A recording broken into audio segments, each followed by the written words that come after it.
우리에게도 왕을 주소서, 이런 제목을 가지고 말씀을 드리겠습니다. 우리에게도 왕을 주소서 하는 제목입니다.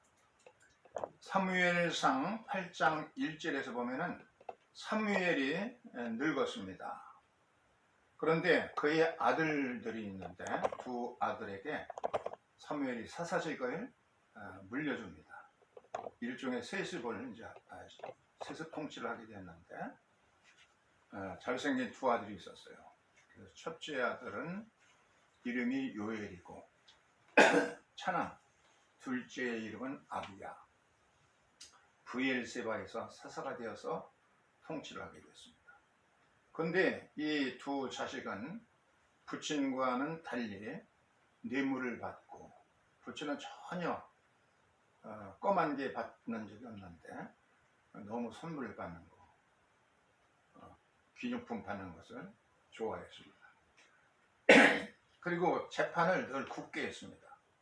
돈을 많이, 뇌물을 많이 주면은 재판을 쉽게 해주고, 그렇지 않은 가난한 사람들 오면 없는 죄까지도 더 씌워서 구속시키고, 구분 재판을 상습적으로 했고, 또 사리사욕에 취했습니다. 자기의 주어진 직권을 이용해 가지고 이득을 챙기고, 이렇게 돼서 참 백성들의 원성이 높아지게 됩니다.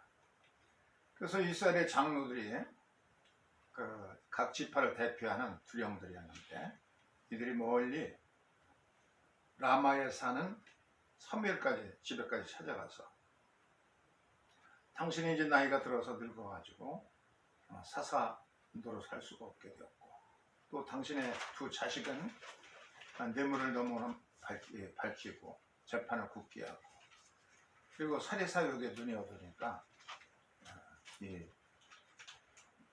참 우리가 원치 않는다. 그러니 모든 주변의 나라들처럼 블레셋이라든지 모압, 암몬, 에돔 이런 주변 국가들처럼 우리에게도 왕을 세워주소서 하고 백성의 대표들이 이제 요구를 합니다. 그런데 사무엘은 백성들, 장로들의 이 말을 듣고 마음에 굉장히 좀 언짢았습니다.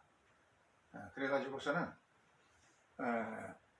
그 고집이 센 사무엘이 얼마나 고집이 세요. 그런데 이제 하나님께 기도했습니다. 하나님께 들어가가지고 이렇게, 하나님, 내 백성의, 주의 백성에 이렇게 하나님을 저버리고 왕을 세워달라고 합니다. 이 참 잘못된 백성들을 어떻게 하면 좋을까요? 또 기도하는데 하나님의 응답을 분명히 하늘에서부터 소리가 들리는데, 백성이 네게 하는 말을 다 들어줘라. 이는 그들이 너를 버린 것이 아니라 나를 버려서 그들의 왕이 되지 못하게 하는 것이다. 그러면서 뜻을 굽히고 고집을 꺾고 백성들의 요구대로 왕을 세워줘라. 그러면서 당부가 그러나 왕의 통치 제도가 왕정이 얼마나 어려운 것인지 엄히 경계하여서 왕의 통치를 받을 때 있는 어려움들을 알려주게라. 그래서 사무엘이 백성들, 두령들 다 모아놓고서는 왕이 얼마나 이게 못된 것인지, 왕정, 이스라엘 백성들이 그동안 왜 왕이 없이 400~500년을 그렇게 보냈는지, 왕을 싫어하는 이유, 그런 것을 설명해 줬어요. 사무엘 상서 8장 12절로 20절까지 보면은 왕정 통치가 얼마나 못된 것인지 이제 밝혀주고 있습니다. 왕이 너의 자녀들을 군대에 징집시켜가지고 전쟁터에 넘어오게 될 것이다. 또 13절에 가면 너희의 딸들은 불러다가 궁녀를 삼아서 향료를 만들게 하고 요리하게 하고 떡도 굽게 할 것이다. 또 네 번째는 너희의 14절에는 너희의 밭과 포도원과 감람원의 채상품들을 갈취해 갈 것이다. 15절에 보면 너희의 곡식과 포도원 소산의 11조를 또 취해 갈 것이다. 16절에 너희의 잘생긴 자식들 그리고 나귀들을 끌어다가 강제로 노동을 시킬 것이다. 17절에 가시면 너희의 양떼 11조 취하고 너희가 이제 필경은 모든 걸 다 뺏겨가지고 애굽에서 왕의 노예가 된 것처럼 너희가 자청해서 왕의 노예가 되고 말 것이다. 이렇게 얘기해줬어요. 그래서 너희들이 왕 때문에 고통스러워서 울부짖을지라도 이제는 주님께서 응답하지 않을 것이다. 애굽에 있을 때는 울부짖으니까 하나님께서 모세를 보내가지고 백성들을 해방해서 노예에서 석방되는데, 노예에서 석방되어 가지고 왕 없이 그동안 살았는데 땅도 주고 다 그랬는데 이제 너희들이 자청해서 왕의 노예가 되겠다고 하는 마당에서는 하나님도 응답해 주지 않을 것이다. 이스라엘 백성들이 정말 과거 400~500년 전에 애굽에서 얼마나 고생스러운 혹독한 노예 생활로 고생했죠. 물을 깃기도 하고 그 무거운 것을 옮기기도 하고 피라밋을 건설하고 도시를 건설하고 이런 일에 이용되었습니다. 근데 이제 이들을 약속의 땅으로 데리고 들어와서 헤스본 왕국이 쳐들어오니까 이 헤스본 왕국을 주님께서는 박살냈고, 또 바산 왕국이 쳐들어오니까 바산 왕국도 다 멸망시켜 버렸습니다. 그리고 가나안 땅에는 이미 7족속의 부족이 살고 있었어요. 기르가스 족속, 가나안 족속, 히위 족속, 여부스 족속, 아모리 족속, 헷 족속 같은 이런 7족속이 살고 있었는데, 그런데 하나님께서 여전히 이들도 전부 다 언약궤를 메고 가니까 박살내 버렸습니다. 그래서 이 가나안 땅을 갖다가 이제 12지파에게 다 나눠줍니다. 뭐 르우벤 지파, 갓 지파, 므낫세 지파, 시몬 지파, 유다 지파, 단 지파, 에브라임, 므낫세, 이사갈 지파, 아셀, 납달리, 단 지파. 그리고 전부 12지파에게 골고루 그 비옥한 땅들을 전부 나눠줍니다. 그러니까 이들이 이제 비옥한 논밭을 가꾸면서 포도원도 가꾸고 비옥하게 잘 살게 됩니다. 그런데 여전히 부족은 이제 왕들이 있어가지고서 이 정예화된 훈련받은 전문 군인들이 날마다 싸움을 연습하는 사람들이냐, 그리고 무기도 새롭게 최신의 무기로다가 이스라엘 백성은 아직 청동기를 겪고 있는데 이 주변 국가들은 철기로 다 이미 무기들을 바꿨습니다. 최신의 무기로 무장된 군대들이 이스라엘 백성의 농사전함은 다 뺏어가고, 또 그들을 이 최신의 부대를 갖다가 왕들이 또 진도 지휘하고서는 마차를 타고서는 진격해 옵니다. 그러니까 이스라엘은 농사 짓다가 그냥 낫과 농기구들, 새스랑이라든지 새청쌀 같은 거 이런 거 써가지고 농기구 가지고 이제 대항하려고 보니까, 그러니까 뭐 번번이 당하고 농사 지는 거 다 뺏기고 그냥 힘들게 대처하는 겁니다. 그러니까 이렇게 우리에게도 왕을 좀 주셔가지고 우리도 정예 부대가 있고, 그래서 농사 짓는 사람 농사도 짓고 전쟁도 군인들이 할 수 있도록 다른 나라들처럼 정예 부대를 왕이 지휘하는, 그래서 얼마나 늠름해 보입니까? 우리 이스라엘 백성들은 일하다가 농기구 가지고 맞서니까 그야말로 오합지졸이 뜨고 맙니다. 합리적인 얘기 아니에요? 그리고 사사들이 통치하게 되면은 그냥 이 나라가 이제 부강하게 되면은 세속적인 쾌락을 즐기고 우상 숭배도 이웃나라 주변 국가들의 우상을 섬기기도 하고 바알이라든지 아세라든지 이런. 그러면 재난이 시작되어 가지고 고통스러우니까 못 살겠다고 울부짖으면 그때 하나님이 구원자를 또 보내가지고서는, 구원자라는 사사죠. 이 구원자가 히브리어로 예수화입니다. 예수를 이제 보내주시면은 그들이 목숨 걸고 싸워서 온 국민들이 합세해가지고 재난을 격퇴한다. 그러면 다시 평화가 찾아오고 하나님 말씀에 순종하고, 그래서 평화로운 시대가 되게 된다. 그러면 너무 평화롭다 보면 잘 살게 되면은 또 교만해져 가지고 다시 세속적인 쾌락을 쫓고 우상 숭배하고 그러면 재난이 또 오고, 이게 재난이 계속 순환한다는 게 반복되고, 그리고 그때마다 온니엘, 사사, 예훗, 삼갈, 드보라, 기드온, 둘라, 야일, 입다, 입산, 엘론, 압돈, 삼손, 사무엘, 이런 그 사사들을 세워가지고 또 격퇴하면 또 타락하고, 이게 순환이 된다, 재난이. 게다가 그 이 나라가 중앙 집권적인 체제가 없다 보니까 이 지방 분권 12지파 지파연맹으로 운영되다 보니까 그거 다 지파별로 이제 차별이 있다는 얘기입니다. 그래서 레위인 첩이 그야말로 사망하는 그런 끔찍한 재난도 있었고, 또 단지파가 우상을 숭배하게, 우상 숭배에 빠지는 그런 경우도 생기고, 그리고 베냐민 지파가 아주 소멸될 위기에 처하기도 하고, 이런 여러 가지 재난들이 많이 있다.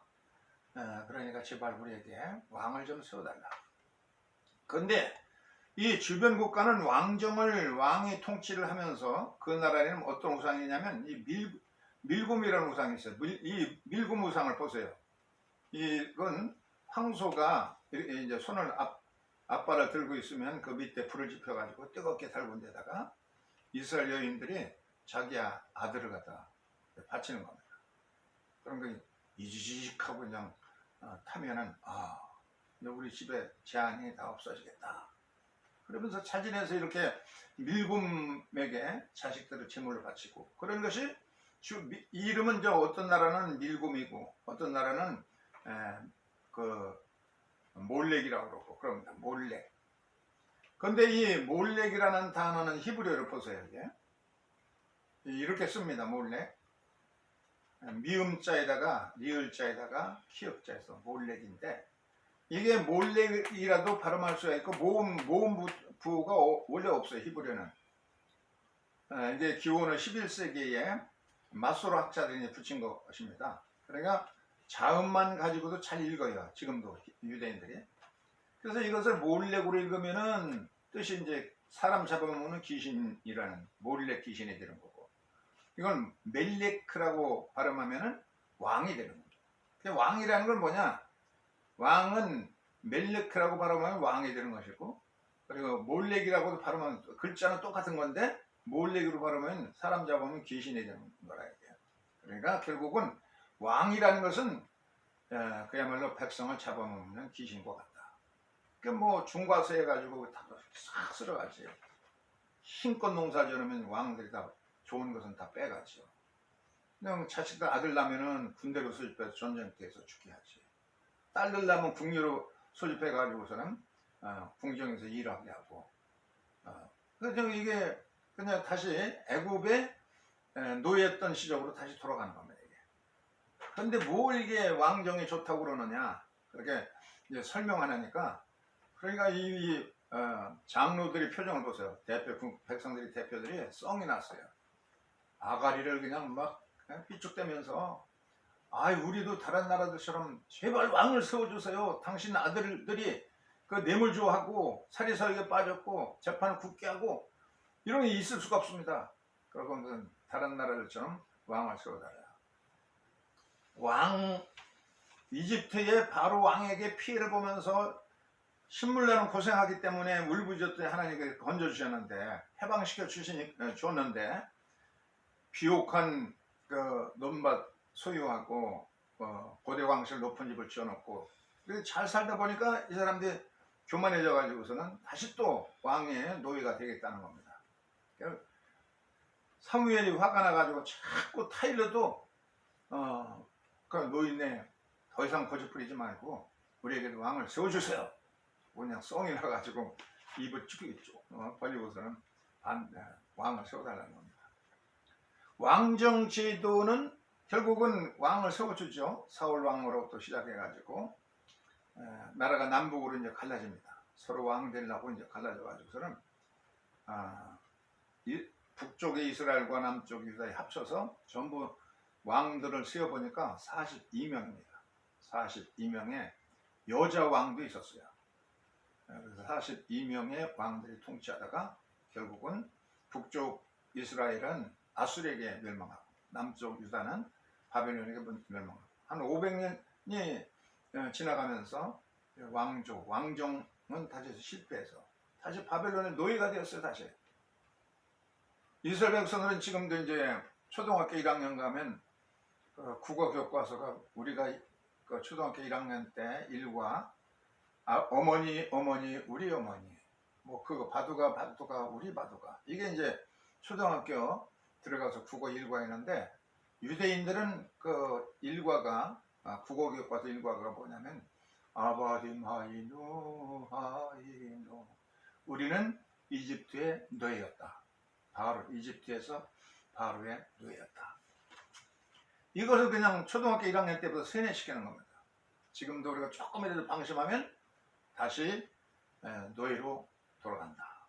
방심치 않고 깨어있는 시민으로 살도록 의식과 교육을 초등학교 1학년 들어가면 그거부터 시키는 겁니다. 아바딤 하이누 이렇게 하면서 우리는 애굽 다시도 바벨론에 가서 그 힘물나게 고생하는 노예로 전락하고 말잖아요. 너희들이 그렇게 왕이 좋은 줄 알았더니 왕에서 해방시켰는데 다시 우리 왕으로 이제 노예로 돌아가고 말았다는 얘기입니다. 이것이 이제 구약의 백성들의 잘못된 요구였고 그 요구대로 들어주니까 뭐 다윗과 솔로몬 시대가 좋다고 하지만 다윗도 얼마나 그 흑심을 가지고 못된 짓을 했어요. 솔로몬은 너무 부강하니까 사치스러워가지고 솔로몬 죽으니까 갈라지지 남북으로 갈라져 버렸어요. 그러니까 뭐 좋은 왕이라고 있을 수가 없어요. 그러니까 왕정이 잘못된 구조 이런 것들을 쭉 구약에서 이제 설명하고 있는 겁니다. 그리고 오늘의 오금서의 본문에 보면은 마가복음 3장 20절 35절이 나오는데 거기 보면 두 사건이 나옵니다. 예수님의 친가족들이 어머니와 그 형제들이 예수님을 잡으러 쫓아다니는 겁니다. 예수가 미쳤다. 집에는 한 번도 코빼기도 볼 수 없고 막 돌아다니면서 뭐 천국이니 어쩌니 그러고 있다. 그러니까 분명히 예수님의 어머니도 마리아도 우리 아들 예수가 미쳤다. 그래서 잡으러 다니는 겁니다. 예수가 미쳤다는 겁니다. 그런데 이들이 이제 예수님의 십자가 사건 이후로 전부 분명히 눈으로 십자가에서 죽는 모습도 보고 부활하여서 승천의 모습 보고서 초대교회 사도들과 합사해서 초대교회 지도자가 되잖아요. 예수를 반대하고 부인하더라도 이제 회개하고 믿으니까 복을 받는다는 겁니다. 예수님의 가족들이 가장 가까운 가족들이 반대했으니까. 근데 두 번째 나오는 얘기는 뭐냐면 바리새인들도 예수를 미쳤다고 그러는 거예요. 예수가 귀신 들려가지고 바알세불 귀신의 왕 바알세불에게 집혀서 바알세불의 이름으로다가 귀신을 쫓아낸 것이다. 지금 군대 귀신을 쫓아내잖아. 더러운 귀신아 내 이름을 대라. 그래 나는 군대입니다. 나가라. 그러니까 나가가지고 그 옆에 돼지 먹이 하는 거 보이죠? 2,000마리 돼지떼가 갈릴리 바다에 떨어져서 몰살해 죽었습니다. 이런 그 밖에도 예수님이 가면은 귀신들이 그냥 나가는 겁니다. 소리 지르면서 하나님 그들은 하나님의 아들이라고 그러면서. 그런데 예수께서 이렇게 귀신을 쫓아내고 병자를 고치고 그러는 것은 그것은 귀신의 힘, 귀신의 왕인 바알세불에 붙잡혀가지고 그 귀신의 왕의 힘으로다가 쫓아낸 것이라고 예수님을 비난하는 겁니다. 그래서 조금 지난주에 살펴본 것처럼 마가복음 3장 1절부터 보면 거기 이제 한 손 마른 사람을 안식일로 고치는 사건 있잖아요. 그 뒤에 바리새인들이 눈여겨 보는 겁니다. 분명히 예수가 이 손 마른 사람 고쳐줄 거야. 그러면 안식일법을 어기는 거니까 갈아서 걸어서 구속시키면 돼. 그러니까 눈을 벼리고 그냥 뜨고 보이는데 이 석수가 얘기하는 겁니다. 이 사람의 본래가 석공이었습니다. 돌을 다듬어 가지고 집 짓는 석공이었는데 예수님 내가 석공이었는데 이렇게 손이 말아가지고서는 빌어먹는 거러지 신세가 되었습니다. 거렁뱅이 신세가 됐는데 제발 좀 이거 고쳐주셔가지고 땀 흘려서 가족들을 위해서 일하면서 당당하게 살게 해주세요. 예수님께서 얼마나 이 삐뚤어진 손을 보세요. 이 메말라가지고 삐뚤어진 손을 보면서 예수께서 탄식하시면서 네 손을 내밀어라. 그러니까 이 사람이 쭉 내밀어서 보세요. 쭉 그냥 삐뚤어진 손이 쭉 뻗어졌어요. 안식일의 정신이라는 게 뭐냐? 일하는 기계로 살았던 그런 노예들을 해방해서 정상적으로 하나님의 백성답게 그렇게 살게 해주는 그런 것이 안식일 정신인데, 바리새인들은 요걸 가지고서는 그냥 어떻게든지 사람들 올검해서 구속시키고 괴롭히려는 그런 속심을 가지고 있는 겁니다. 그래서 이 바리새인들을 나가서 예수님을 떠났어요. 분명히 예수님이 먹였으니까 헤롯 땅과 합수해가지고 그걸 이제 올검할 수 있다. 그 철천지 두 지파가, 두 파당들이 바리새파하고 헤롯 땅 파는 서로 그냥 원수지간인데, 예수를 잡아 죽신다는 말에 그 안에는 동의해가지고 합수해가지고 예수를 죽일 생각만 갖는다는 거예요. 사람을 온전히 고쳐주는 백성들은 전부 박수치고 하나님께 영광 돌리는데, 이 바리새인들은 한번마땅한 게 죽이려고 그냥 자기들이 원수 헤롯 당원과 합세하는 겁니다. 예수님께서 미쳤다고 믿었던 가족들은 나중에 회개하고 초대교회 지도자가 됐습니다. 그런데 이 고의적이고 완고하게 교리가 되고 교조화된 이 바리새인들은 절대로, 이 사람들은 뭐 찔러도 피 한 방울 나오지 않을 교리주의자들입니다. 그래서 예수님이 비난하는 것까지 왔는데, 성령을 모독하면서 귀신의 힘으로다가 귀신을 쫓아내고 병을 고친다. 악의적으로 그렇게 매도하는 겁니다. 성령께서 하시는 일은 뭐냐? 죄에 대해서, 의에 대해서, 심판에 대해서 책망하는 것이라고 그랬어요. 그래서 이 성령을 받아야 양심을, 이게 내가 잘못했구나, 잘못을 깨우칩니다. 성령이 임하시면. 그런데 성령을 거역하다 보면, 고의적으로 그냥 이렇게 매도하다 보면은 완악하고 그냥 마비되어 가지고 마음이 성령이 들어갈 틈이 없습니다. 그래서 성령을 희방하는 자들은 용서를 받지 못한다는 거예요.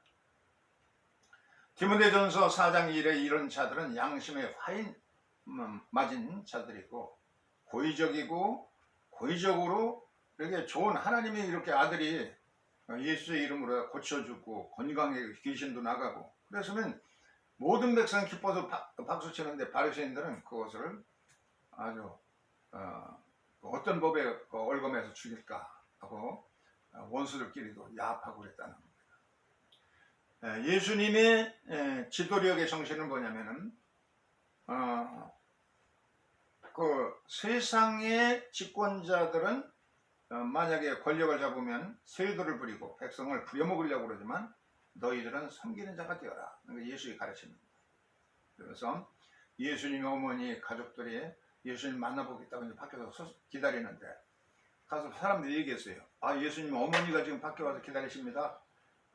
동생들도 전부 와서 만나고 싶어 합니다. 그러니까 예수께서 얼른 일어나서 가서 맞이하는 것이 아니라, 누가 내 어머니고 누가 내 형제 자매냐, 누구든지 하늘에 계신 우리 아버지의 뜻대로 행하는 자라야 바로 나의 가족이고 나의 친척들이다.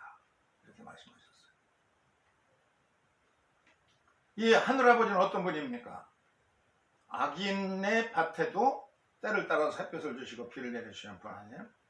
만약에 내가 잠시라도 하나님 자리에 앉아있다 그러면은, 이 고약한 사람들은 그냥 다 무슨 완악한 아주 악질적인 사람들은 그 밭에 태양만 그냥 내리쬐게 할 것 같아요. 비도 안 내리고 그냥, 그래서 흉년이 되어가지고서는 빨리 그냥 무릎 꿇고 회개하고 예수도 믿게 하고 착하게 그렇게 변화될 거 아니에요. 그러면 그렇게 할 텐데, 하나님 그렇게 하지 않고 악인의 밭에도 비를 내려주시고, 또 의인의 밭에도 비를 내주시고, 선인의 밭, 악인의 밭 똑같이 이렇게